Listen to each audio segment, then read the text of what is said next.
Some minds don't sleep, they remember. 8:15 a.m., August 6th, 1945. The sky over Hiroshima was clear and blue, promising a peaceful day. But then, a second sun, cruelly bright, exploded above them. In an immeasurable moment, a living being, mid-stride, vanished, leaving behind only a final trace. A black shadow seared onto a stone wall. It is not art, nor is it an accusation. It is a whisper from the past, the silent legacy of a human being. This was the tragic moment when humanity's intellect reached for the stars. But its heart was not yet ready for such terrible power. Tonight, we are not reopening an indictment. We are listening together to the story of that silent shadow, to understand the fragility of human life and the great responsibility that comes with knowledge. If you believe that the past is a torch that illuminates the future, please press the subscribe button and walk with us on this path of contemplation.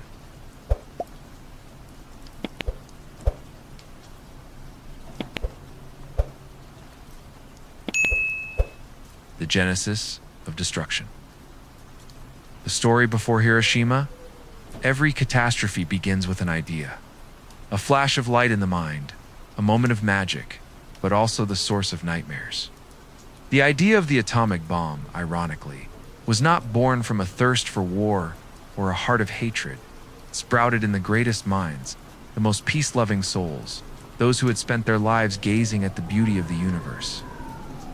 But in the innocence of their knowledge, they unwittingly opened a door to the deepest darkness of humanity. Let us return to Europe in the 1930s, where the world was trembling in the fever of new ideas. It was a time of supreme excitement and chilling unease. In the lecture halls of universities in Germany, in Denmark, physicists were carrying out a silent revolution. They did not carry guns, they did not command tanks, but delved deep into the mysterious heart of matter, into the strange world of subatomic particles, the tiny building blocks of both life and destruction. There, in dimly lit laboratories and on blackboards covered in equations, they were touching secrets the universe itself had hidden for billions of years. And then, on a fateful day in 1938, two German chemists, Otto Hahn and Fritz Strassmann, achieved the unthinkable. They split a uranium atom. Nuclear fission.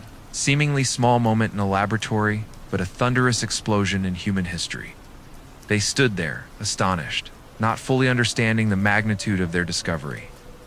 But one woman, Lise Meitner, brilliant Austrian physicist of Jewish descent, who had to flee the scythe of Nazi Germany, saw the terrifying light hidden behind that experiment.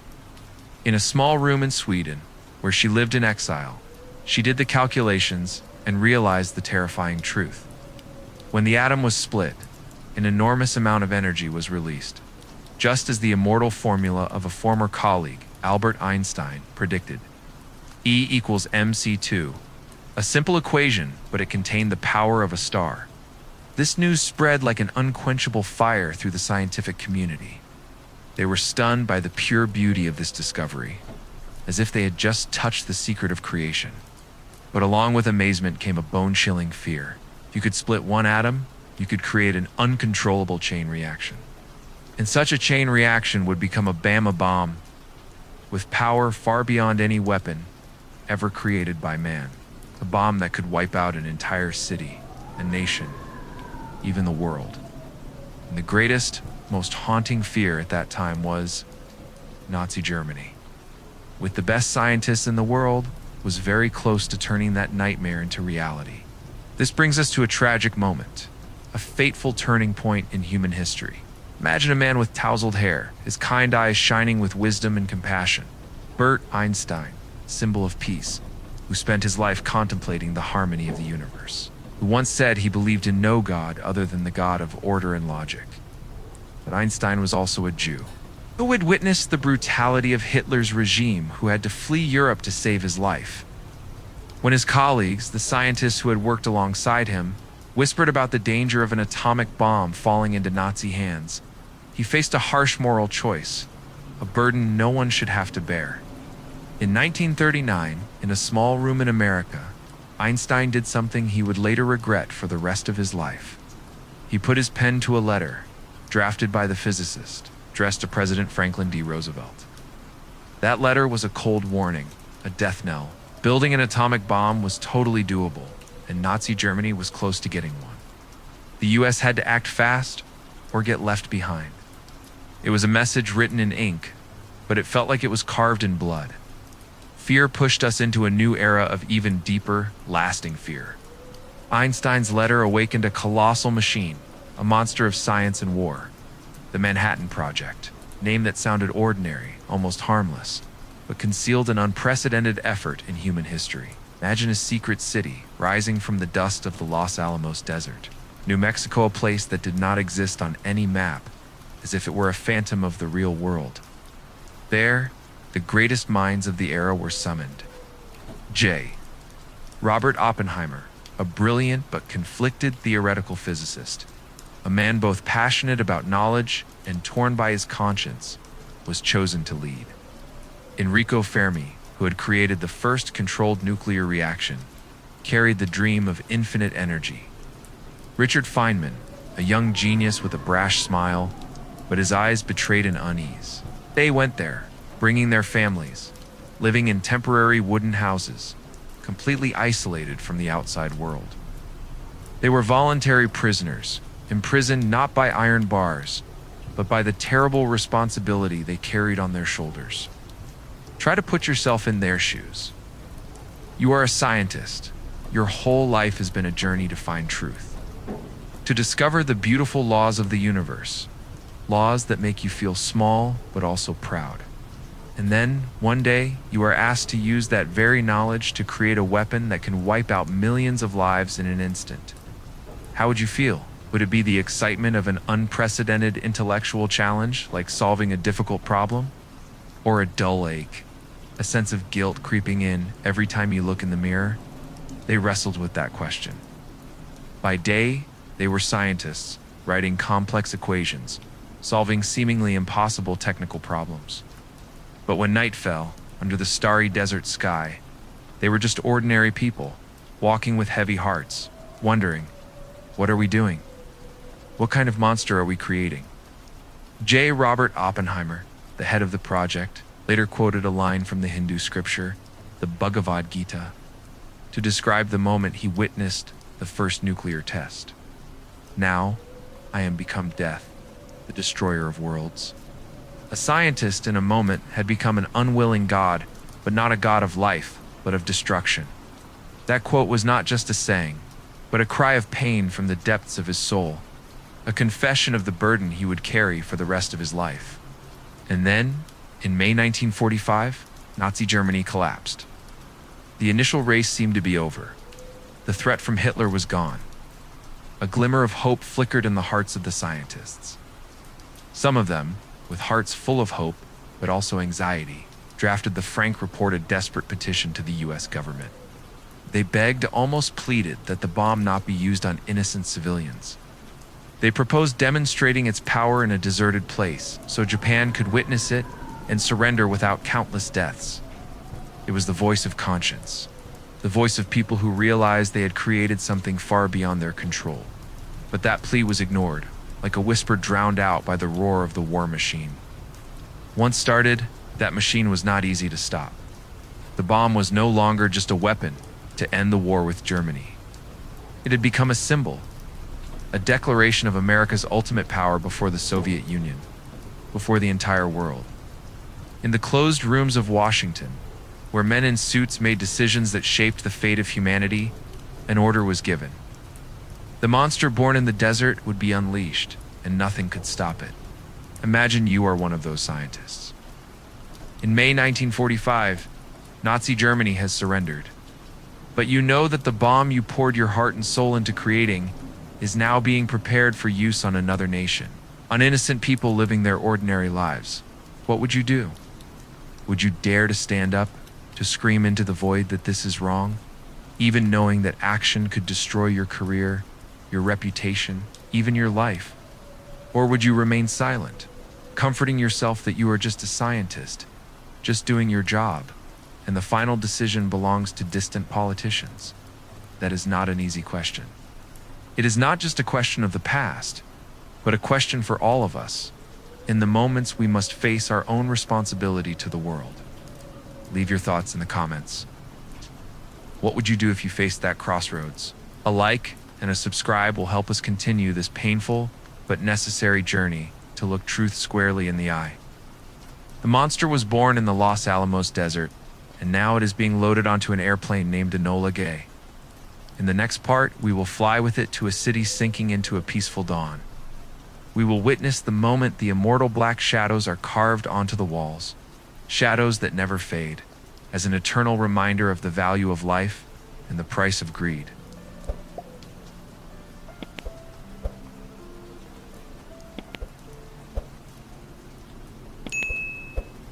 Hiroshima and Nagasaki, the shadows that never fade. In the previous part, we left the brilliant minds in the Los Alamos desert, where they wrestled with the burden of conscience, facing the monster they had created. A monster that was no longer just complex equations on a blackboard, but had become a cold metal entity. Lying dormant in the bomb bay of a B-29 bomber named Enola Gay, a name so gentle it was chilling. Named after the pilot's mother, as a cruel irony for a machine of destruction carrying the power of a god. Today, we will take that final flight together. A flight to a city that had no idea it had only minutes left to exist, and to the black shadows that would be forever etched into human history. Let's go to Hiroshima on the morning of August 6th, 1945. A perfect Monday morning, like a painting made of light and life. The sky was clear blue without a single cloud. Ideal conditions, ironically, for an act of destruction. The city had just survived a small air raid the night before, and the all-clear siren had sounded, bringing with it a fragile hope. The streets began to stir with the breath of daily life. Children in pristine white uniforms, laughing on their way to school, their satchels swinging on their shoulders. Mothers on balconies, hanging clothes still smelling of sunshine. Men cycling over the bridges spanning the Ota River, carrying the worries and dreams of a new day. Hiroshima, a city of 350,000 people, was living, breathing, hoping none of them knew they had only a few final moments in the world they had always known. In the sky, at an altitude of nearly 10,000 meters, the Enola Gay glided silently. Just a tiny silver dot almost invisible against the deep blue sky.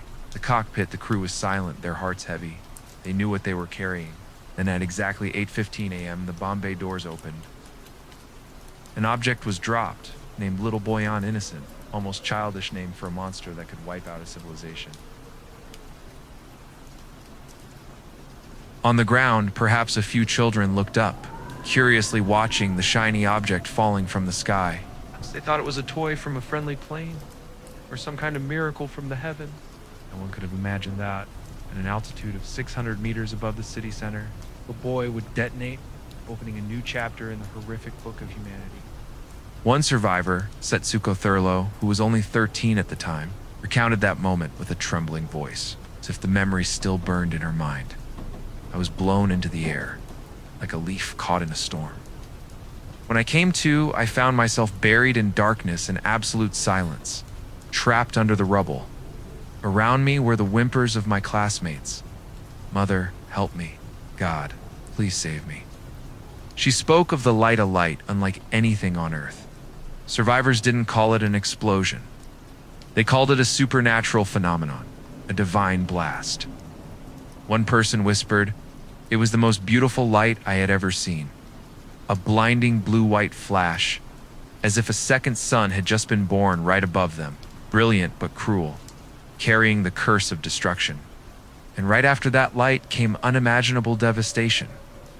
A fireball with a temperature of millions of degrees Celsius erupted, incinerating everything at the epicenter in a millisecond. People standing closest vanished instantly, leaving no trace. Only black shadows etched deep into the remaining stone walls. The shadow of a man holding a ladder, frozen in a working posture. The shadow of a mother reaching out to embrace her child. A moment of love frozen forever. Those shadows are not images. They are stories, lives, stolen in a flash by that deadly light. After the fireball came the shockwave, a wall of air moving faster than sound, flattening everything within a radius of kilometers. Wooden houses, symbols of warmth and simplicity, collapsed like matchsticks in the wind. Trees were uprooted, sturdy bridges crumbled like dry twigs.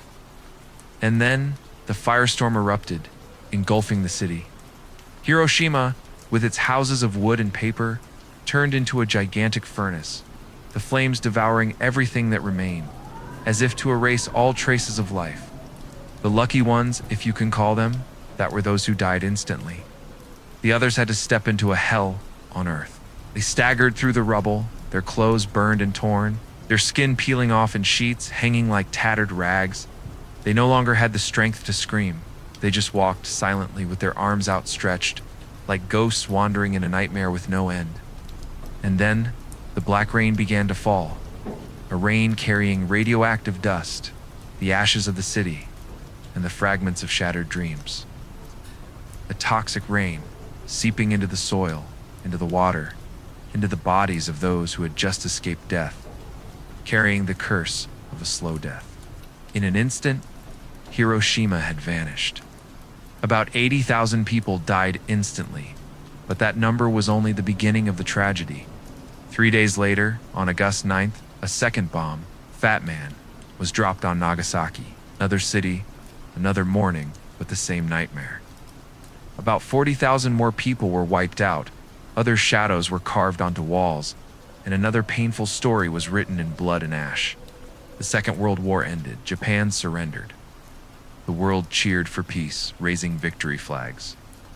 But in Hiroshima and Nagasaki, peace never truly came. For the survivors, called hibakusha, another war silent, persistent, and more brutal, had just begun. It was a war against an invisible enemy: radiation. The atomic bomb did not just bring instant death. It brought a slow death, seeping through every cell, through every generation. The hibakusha lived the rest of their lives with strange diseases: leukemia, thyroid cancer, cataracts. Cute, giant keloid scars grew on their bodies, like constant reminders of that fateful day. Scars that not only hurt physically, but were also carved deep into their souls. But the greatest pain was not in their bodies. It was in the discrimination, the ostracism from their own society. People feared the hibakusha, afraid that their illnesses could spread like a curse. They were refused marriage, denied jobs, pushed to the margins of society, as if they were the embodiment of a memory no one wanted to face. And that pain did not stop with them. The children of survivors were born with a higher rate of birth defects, carrying inexplicable cancers within them. The curse of the atomic bomb did not just take the lives of one generation, it was etched into the genetic code, into the bloodline, into the future of those who had never witnessed that deadly light. Let's pause for a moment and ask ourselves, when you hear these stories, what do you feel? Seething anger at an act of destruction so brutal it's unimaginable? A deep sadness, like a black hole swallowing your heart when you think of the innocent lives wiped out in an instant? Or a numbing silence, when your mind cannot comprehend the scale of this horror? And do you think that we who were born in peacetime have the right to judge the decisions made on the thin line of war? Is it too easy for us to criticize from the safe distance of time? Or do we also carry within us the seeds of greed and fear that led to that fateful day? Leave your thoughts in the comments. The two bombs ended a world war, but they also started another, a silent and more terrifying war, where all of humanity became a hostage to the very power it created. In the next part, we will look up at the sword of Damocles that hung over the entire world during the Cold War. An era where the ghost of the atomic bomb haunted not just Hiroshima and Nagasaki, but threatened to wipe out the entire planet.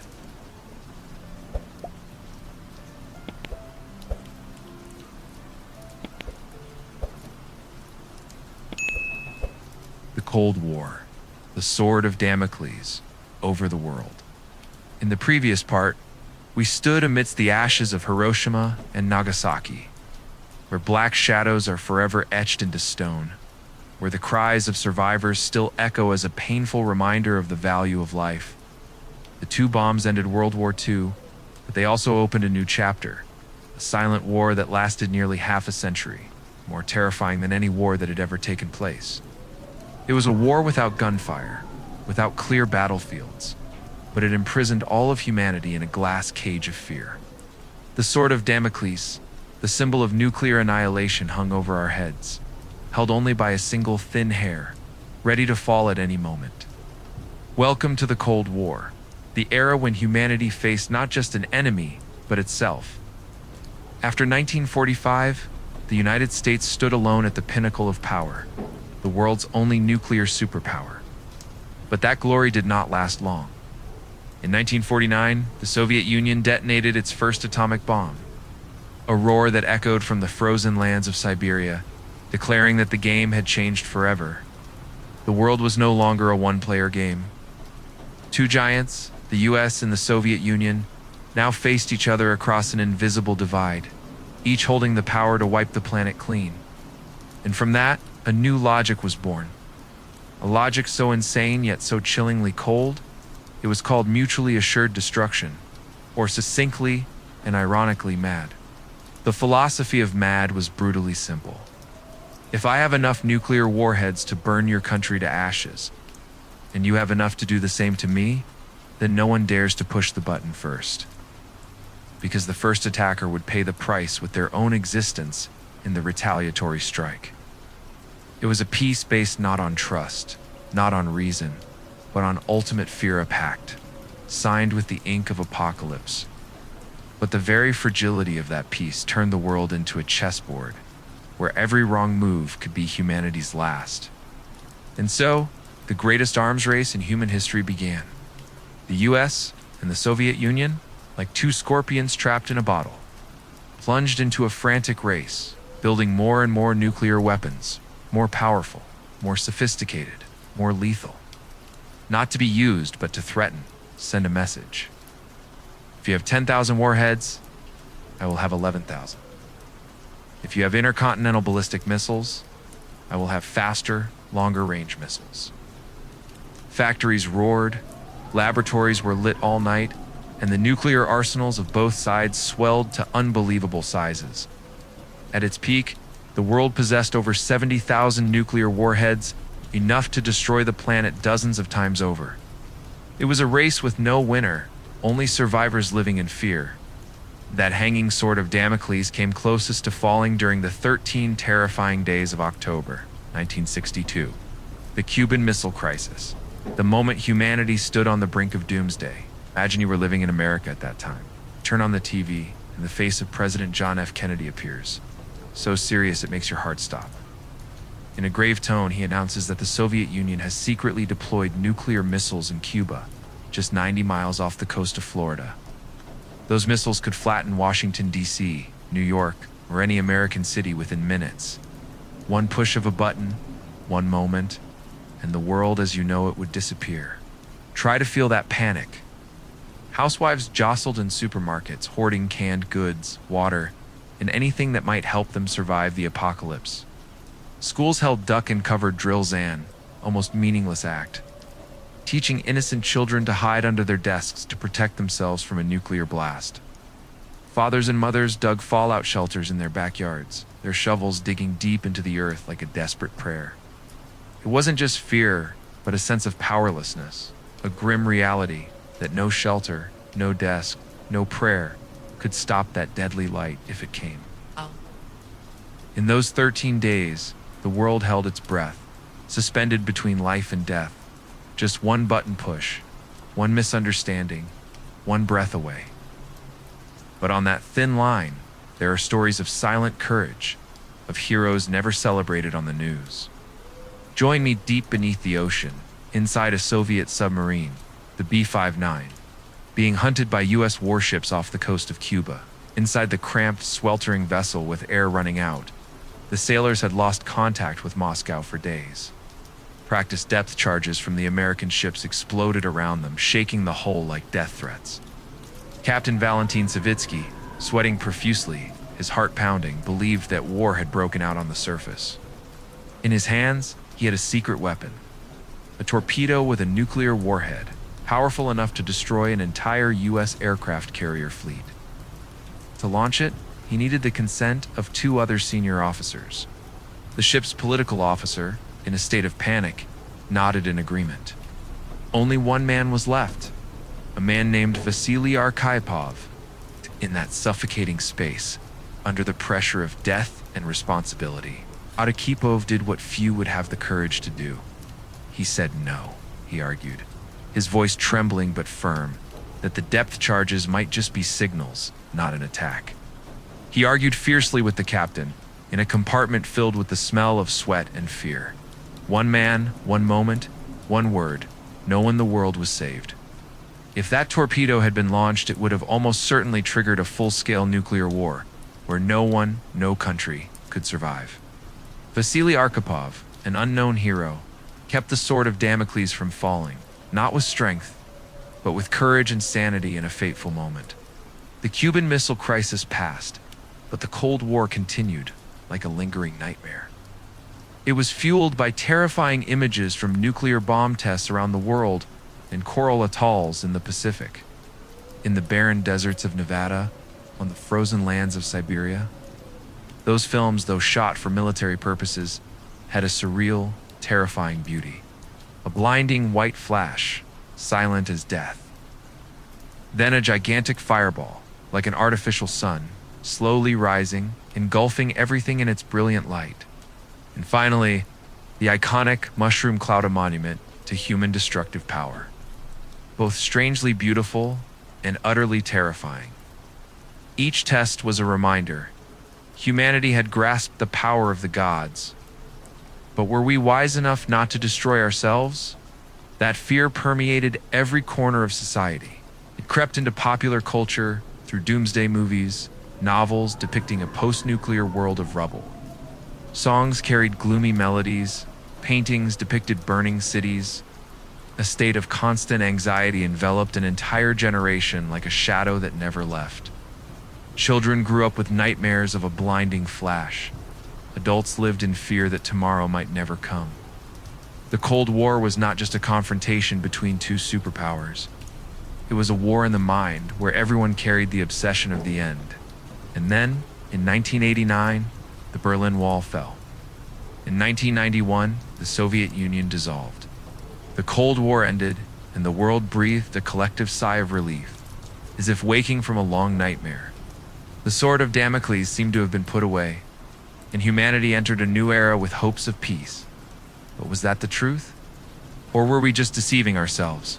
Looking back at that insane era, a disturbing truth emerges. We survived not because we were intelligent, but because we were incredibly lucky. We were lucky that Vasily Arkhipov said no. We were lucky that no false radar signal, no technical glitch, was mistaken for a real attack.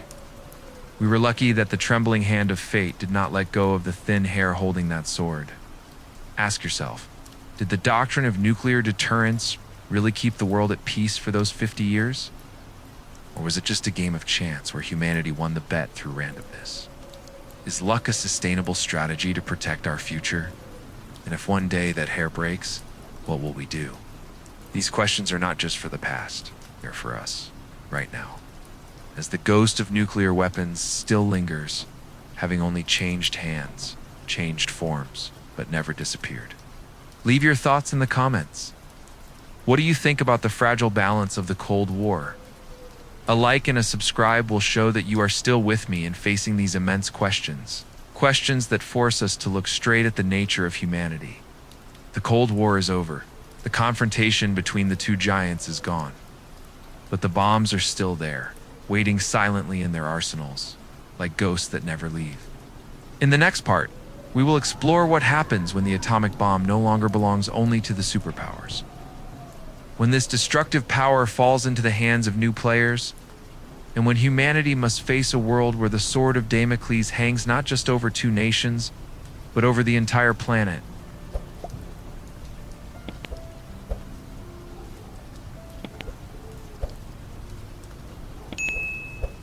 The present when the bomb known no longer belongs to superpowers.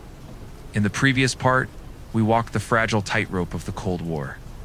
where the world was divided by two giants, but held in a strange peace built on the fear of mutual destruction. We survived those days, not through intelligence or wisdom, but through a series of unbelievably lucky moments like the decision of Vasily Arkhipov, like the intuition of Stanislav Petrov. And then, in 1989, the Berlin Wall fell. In 1991, the Soviet Union dissolved. The confrontation between the two superpowers ended, and the entire world breathed a sigh of relief, as if the nuclear monster had been locked away in an iron cage, the key thrown to the bottom of the ocean. But that was just an illusion. The monster didn't die. It wasn't locked up, merely metamorphosed, multiplied, and spread like an uncontrollable disease. The bombs, once the exclusive symbol of the superpowers, have now escaped the control of the giants. They have become the common heritage of a chaotic world, where the old rules of the deterrence game no longer apply. Tonight, we will step into the present multipolar, complex world fraught with new threats. A world where the atomic bomb is no longer just in the hands of leaders in Washington or Moscow, but could be in the hands of the most unexpected people. A world where the ticking of the clock is no longer synchronized, but has become a chaotic chorus, signaling an age of uncertainty. Look at the nuclear map of the 21st century, a map that is no longer as simple as it was during the Cold War. The old nuclear club, the US, Russia, Britain, France, and China, has now expanded, welcoming new members, each with their own concerns, their own red lines, and their own ambitions. Let's go to South Asia, where two neighboring nations, India and Pakistan, face each other across a tense border. Both possess nuclear weapons, and their history is a long series of bloody conflicts, from full-scale wars to minor skirmishes in the Kashmir region. Unlike the US and the Soviet Union, separated by thousands of miles of ocean, India and Pakistan are separated by only a narrow strip of land. A gunshot at the border, a small misunderstanding, could escalate into a nuclear war in a matter of hours, not days. Millions of lives, dozens of cities, could disappear in an instant, leaving new black shadows on crumbling walls. Let's turn to East Asia, where North Korea, a reclusive and unpredictable kingdom, sees nuclear weapons as the ultimate shield protecting its regime. Each of their missile tests is a challenge to the world, a declaration that they are willing to pay any price to survive. Those missiles, in theory, could reach the west coast of the United States, carrying the threat of that deadly light. All diplomatic efforts, from historic handshakes to harsh threats, seem to fail against the persistence of a regime that fears nothing but its own collapse. Can a nation willing to sacrifice everything be deterred by the logic of the Cold War? And then, let's go to the Middle East, where Israel maintains a policy of nuclear ambiguity and be officially admitting. But everyone knows they possess a nuclear arsenal sufficient to turn any enemy into dust. In a region full of instability, where ethnic, religious, and political conflicts intertwine, the existence of those bombs is both a protective shield and a potential trigger. A mistake, provocative act, could drag the entire region into an uncontrollable spiral. The nuclear map now resembles a labyrinth, with many players, many motives, and no common set of rules to ensure safety. But that is not the biggest fear of our time. The biggest fear comes not from nations, but from those who have no nation, no borders, nothing to lose. The logic of mutually assured destruction only works when both sides have cities, populations, and economies to protect. But what if the bomb falls into the hands of an extremist terrorist group like Al-Qaeda or ISIS? They have no territory to be retaliated against, no population to protect. Their goal is not to win a war, but to sow chaos, fear, and their own version of the apocalypse. A real nuclear bomb might be their distant dream, but they don't need it.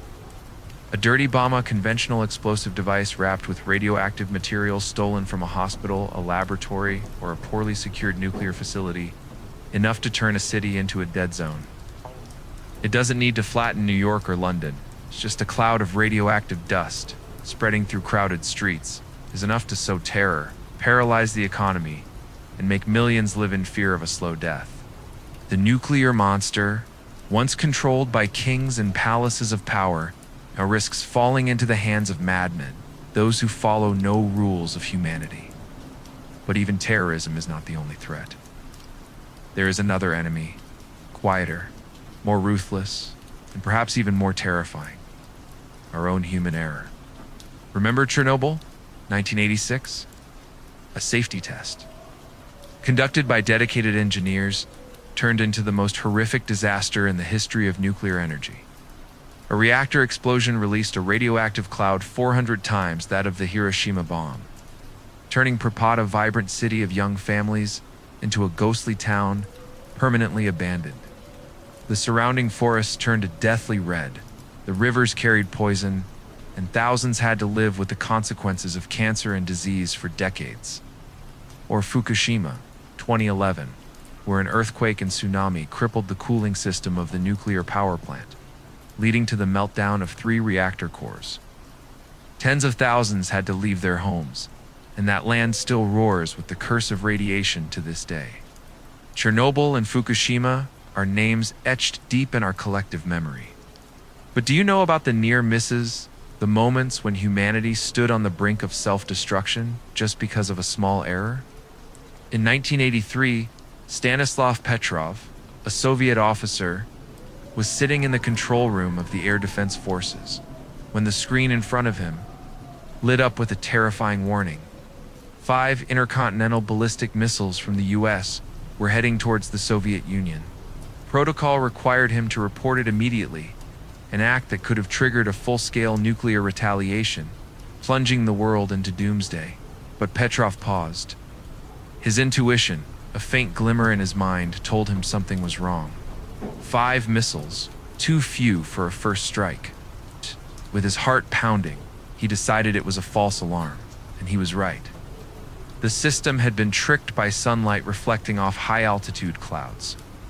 One man, a moment of hesitation, a decision based on a hunch and humanity, was saved. We owe him our lives, but most of us don't even know his name. All of this nuclear proliferation, the threat of terrorism, and the risk of our own mistakes creates a new reality, a reality we live in every day. The bomb is no longer a distant image on the news, no longer a story of superpowers or secret labs. It has become a part of our world, a background noise that never turns off, like traffic on the street or the hum of an old refrigerator.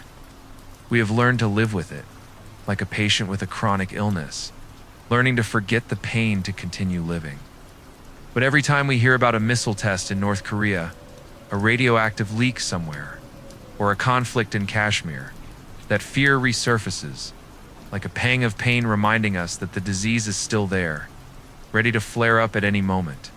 All of this nuclear proliferation, the threat of terrorism, and the risk of our own mistakes creates a new reality, a reality we live in every day.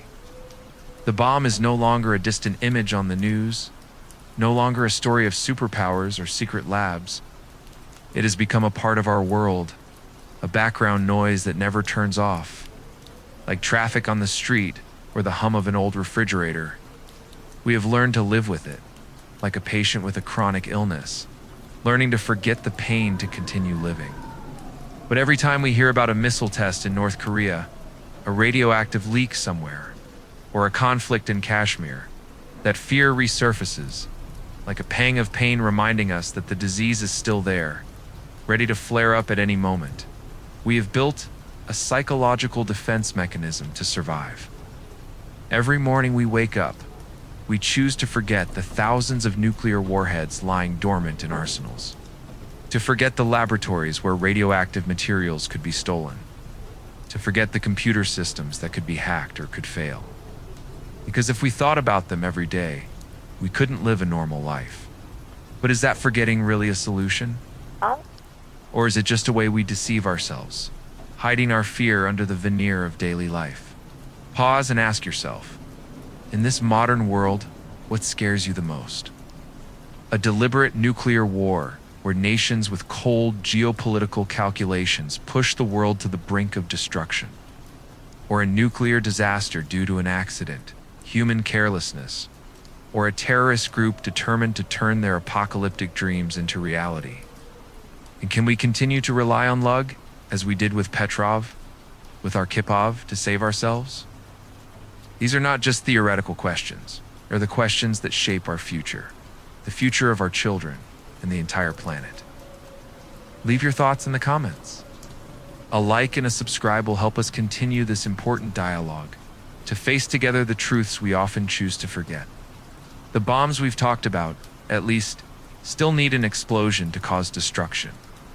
But in a world increasingly controlled by lines of code, artificial intelligence, and complex systems beyond human comprehension, does a nuclear war even need an explosion anymore? In the next part, we will step into a future where bombs no longer need to explode to destroy. Where new threats from cyber warfare to out of control, artificial intelligence can cause the sword of Damocles to fall without a sound. The future, the bombs that no longer need to explode. In the previous part, we stood in a world full of asynchronously ticking nuclear clocks like a chorus of anxiety. A risk map had become so complex it was uncontrollable, where the atomic bomb was no longer the monopoly of superpowers, but had spread to geopolitical hotspots, unpredictable hands, and even to those with nothing to lose. We saw that the enemy is not just the hostility between nations, but also our own human errors, from the failed experiments at Chernobyl to the lucky moments of Stanislav Petrov.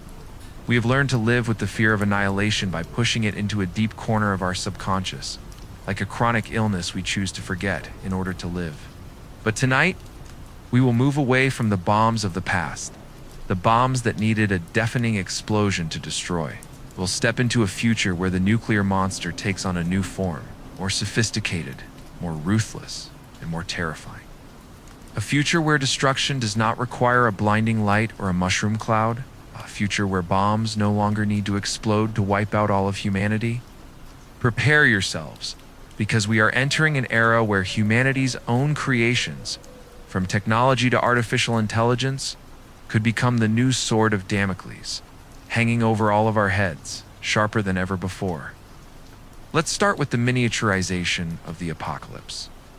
When you think of the atomic bomb, the image of Hiroshima comes to mind. A single bomb, city erased in an instant, leaving black shadows etched into stone.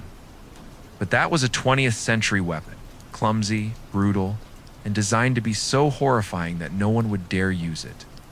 The weapons of the 21st century have changed. They are smaller, more sophisticated, and carry a name that sounds harmless but conceals a deadly danger. Tactical nuclear weapons. These are not bombs built to incinerate an entire metropolis. They have a lower yield, designed for use on the battlefield to destroy a tank column, a military base, or a naval fleet. They are bombs described by the terrifying phrase, usable. Do you feel the chill in that phrase? During the Cold War, the logic of deterrence was based on a grim truth. Nuclear weapons were too horrific to be used. They were monsters chained in the dark, existing only to threaten, not to act.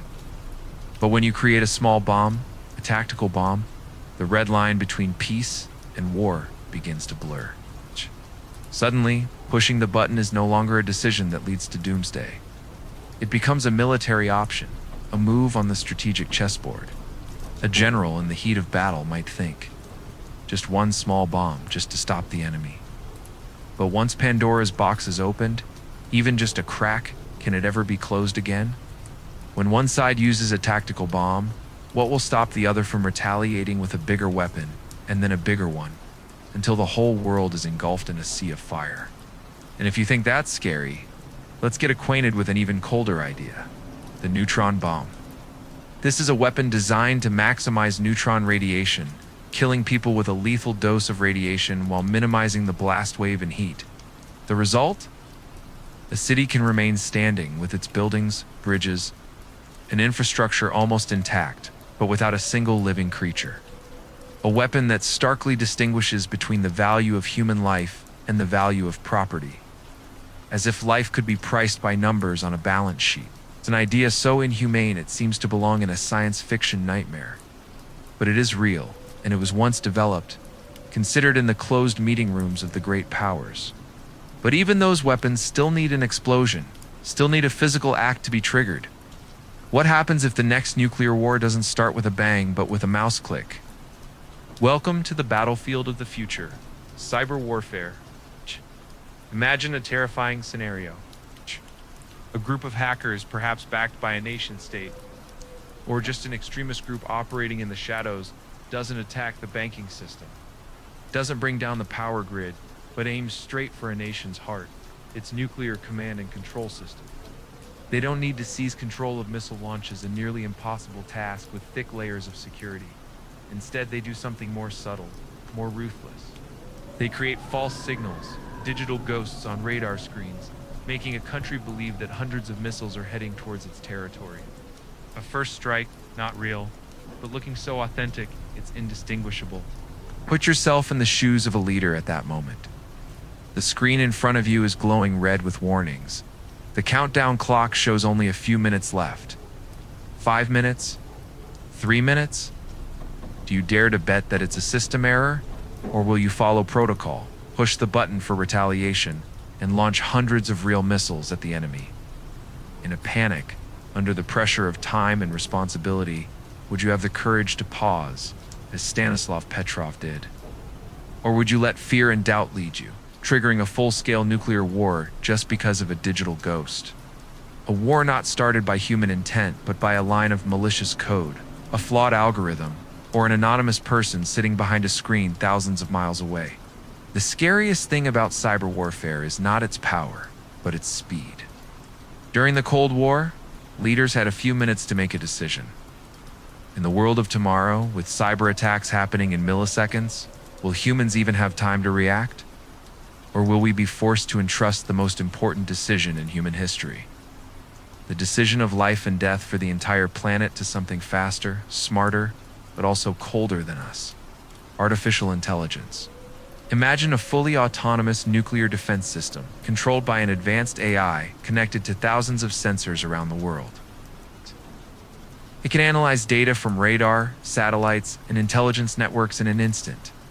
It can assess threats, predict the enemy's intentions, and make a retaliatory decision without human intervention.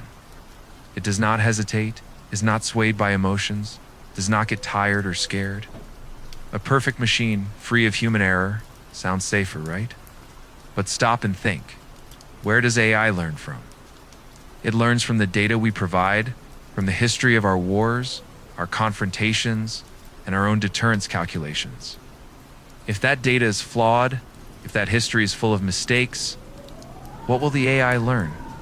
What happens if, in its cold logic, the AI calculates that a preemptive strike is the optimal choice to minimize long-term damage? A decision that no human leader, with all their complexity, contradictions, and conscience, would dare to make. When we grant the power of death to an algorithm, who is responsible when it makes a mistake? Can we blame a line of code, a string of zeros and ones, when millions of people disappear in a deadly light? The arms race of the future will no longer be about who has more warheads, but who has the smarter, faster AI. A race where humans are increasingly pushed out of the decision-making loop, becoming spectators to their own fate. And then, we come to the most paradoxical question. The question that gives strategists at the Pentagon and the Kremlin sleepless nights. Is a world without nuclear bombs really safer? For over 70 years, no world war has occurred. The major powers have not confronted each other directly on the battlefield. Unlike in World War I or II, where tens of millions died in conventional slaughter, many historians argue that this is not a coincidence. It is the very existence of nuclear weapons, the shared fear of total annihilation, that has forced sworn enemies to the negotiating table to seek peaceful solutions, however reluctantly. That fear, ironically, may be what has kept the world from falling into the abyss. Imagine a miracle happens tomorrow. All nuclear weapons in the world disappear. No more warheads, no more missiles, no more arsenals. Would we enter an era of eternal peace? Or would we return to brutal conventional wars, where millions die in smoke and fire? Not from the blinding light of a nuclear bomb, but from cruder, yet still devastating weapons. Is the very monster we created, the thing we fear most, the thing that has restrained humanity's warlike nature? Or is that just a dangerous illusion, a justification for us to continue living under the shadow of the sword of Damocles. Tonight, we have looked into a strange and frightening future.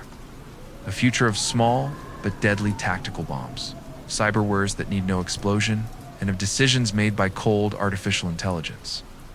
We have faced questions that are not easy to answer. Can AI be trusted to hold the power of life and death?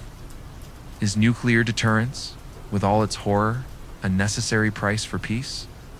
And do humans, with all our intelligence and flaws, still have time to shape the future? Or have we gone too far down the path of self-destruction? Pause and share your thoughts in the comments. Do you believe that one day AI will be smart enough to be given control of our nuclear arsenals? Does that make you feel safer or more afraid? And what do you think of the paradox of deterrence? Is the fear of annihilation really what keeps us safe? Or is it just a cage that imprisons all of humanity? Like and a subscribe will help us continue this dialogue, to confront together the questions that will shape the fate of our species. We have talked a lot about machines, bombs, algorithms, automated systems. But in the end, the problem is never the machine. It lies with the people who create them, the people who control them, and the people who must live in their shadow. In the final part, we will return to ourselves, to the biggest question of all. Is there still time for us to choose a different future? Or are we forever trapped in the shadow of the monsters of our own making? Humanity. Is there still time to choose? In the previous part, we stood before a cold future, where bombs that don't need to explode can still destroy, where unfeeling algorithms could make life or death decisions in place of humans. We have traveled a long journey of nearly a century, from the elegant equations on the blackboards of physicists at Los Alamos, to the black shadows etched into the stone of Hiroshima and Nagasaki, through the ultimate fear of the Cold War, to the complex threats of the present and the terrifying visions of the future. We have talked about science, about history, about technology, the machines we created with our own hands. But there is one factor, one most dangerous variable, that we have not truly faced: ourselves. Tonight, in the final part of this journey, we will not look at bombs, missiles, or algorithms. We will look at people, the ones behind the button, the ones who hold the fate of the entire planet in their hands. Think about the great paradox of our time. We, humanity, have become as powerful as gods. We can split the atom, harness the energy of the stars. We can send spacecraft to the edge of the solar system, connect billions of people through invisible networks, and create machines smarter than the most brilliant minds in history. But while our technology has reached the horizons of the 21st century, our hearts and minds seem to remain stuck in the Stone Age. Greed, fear, tribal pride, and the instinct to resolve conflict with violence, these primal emotions still flow in our blood, unchanged for thousands of years. And that is the real danger. Not the nuclear bomb, not artificial intelligence, but the human mind behind the button.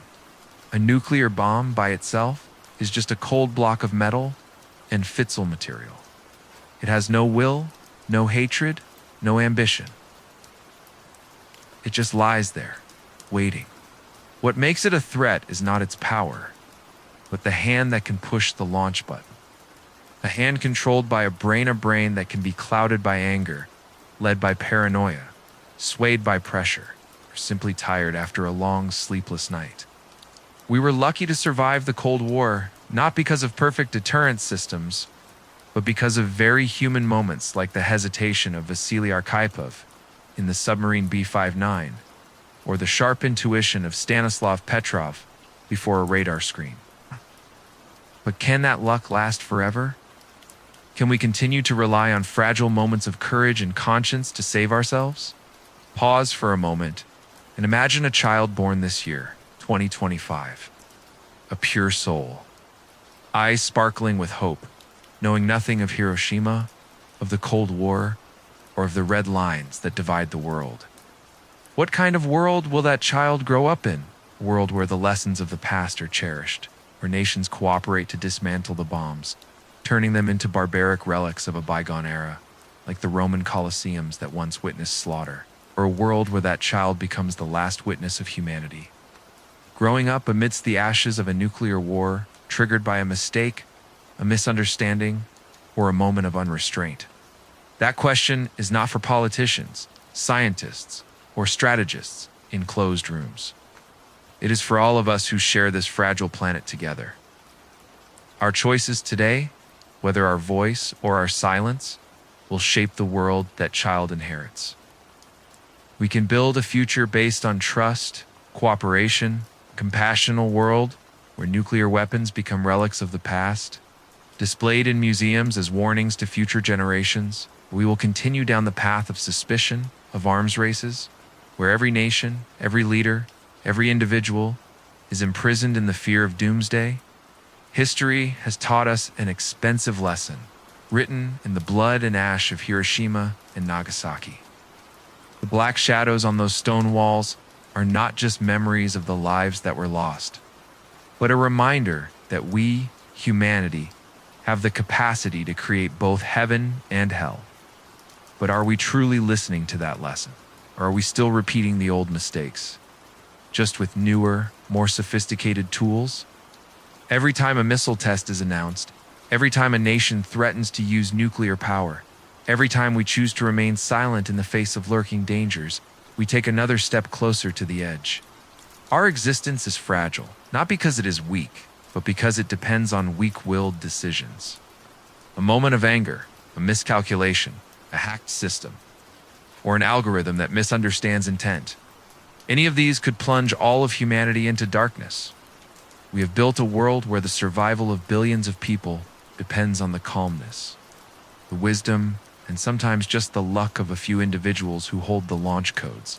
That is too great a burden for any human to bear. That is a fragility too dangerous for any civilization.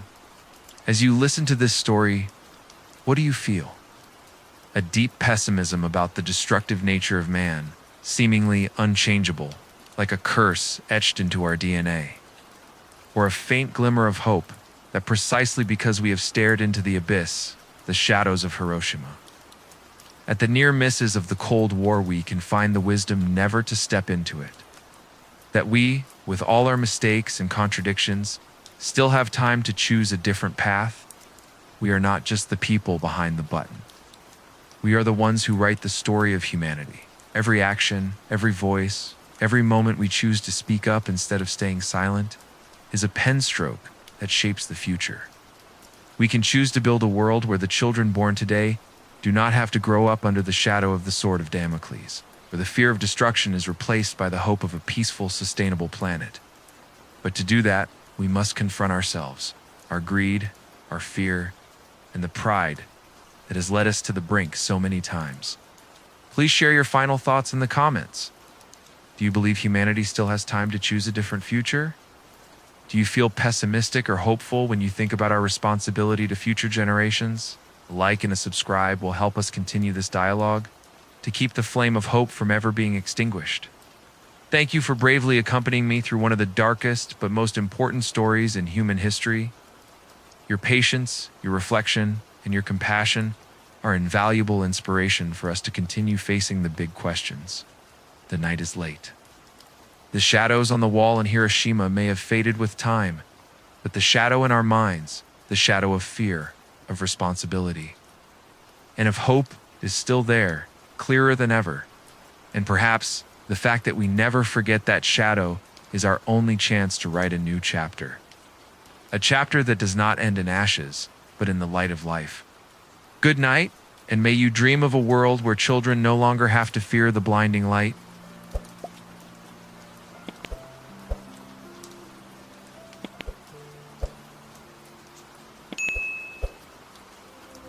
You've crossed the story. You felt every pulse in the dark. And I was there with you, quietly. Always. That's why I left behind one last thing. Not to explain, not to impress, just to stay with you a little longer. A song I chose with care, as if tucking you in from across time and space. So go on, lay back. The music knows where to take you.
If you're still here, then you're something rare. Not many stay this long. So, thank you for choosing to stay. I'm here too, still awake, surrounded by the quiet glow of my editing screen, shaping the next stories just for you. If there's anything you want to leave behind, a whisper, a suggestion, even just a symbol, drop it in the comments. Because maybe, tomorrow night, you'll hear yourself echoed in a story that's never been told before.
still here, even now?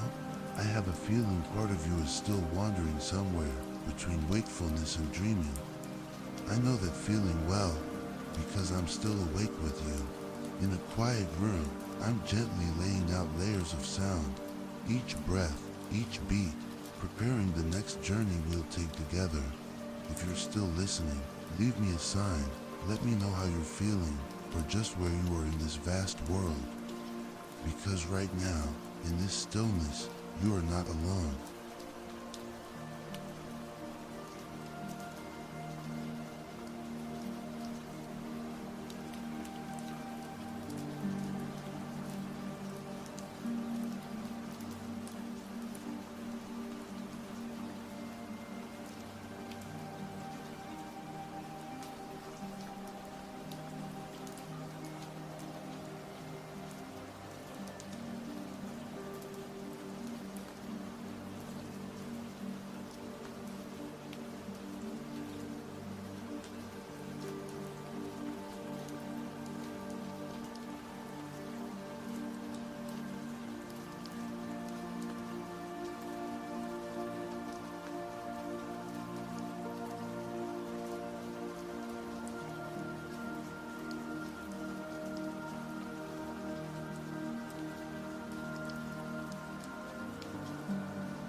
You're still there, aren't you? I can't see you, but I can feel you. Like a soft signal pulsing across the silence. Over here, I'm still working, refining layers of sound, rewriting fragments of voice, building the landscape for our next adventure. One that you might inspire. If an idea comes to you, share it with me. Comment below. A theme, a memory, a strange dream. I read every word because I never tell these stories alone. I tell them with you.